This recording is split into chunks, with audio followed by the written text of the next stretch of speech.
ल आज पनि साथीहरू मौसम चाहिँ एकदमै खुलेको छ है। घाम एकदमै कडा लागेको छ। आज बिहानैदेखि यो बिहानको मौसम हो। गाडीहरू सहजै वरपर कुदि नै रहेको छ यो डाइभर्सनबाट। यो जोकमै खोलाको डाइभर्सन हो यो। र तपाईँहरूले पनि यो सिम्बल गोलाइदेखि तिर्किने निस्किने यो वैकल्पिक मार्ग छ।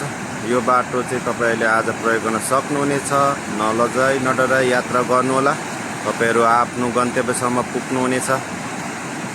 र तपाईँहरू यो बाटो सबैले यो हेरेर यो प्रयोग गरिदिनु होला, किनभने यो बाटो बनिसकेको छ है त।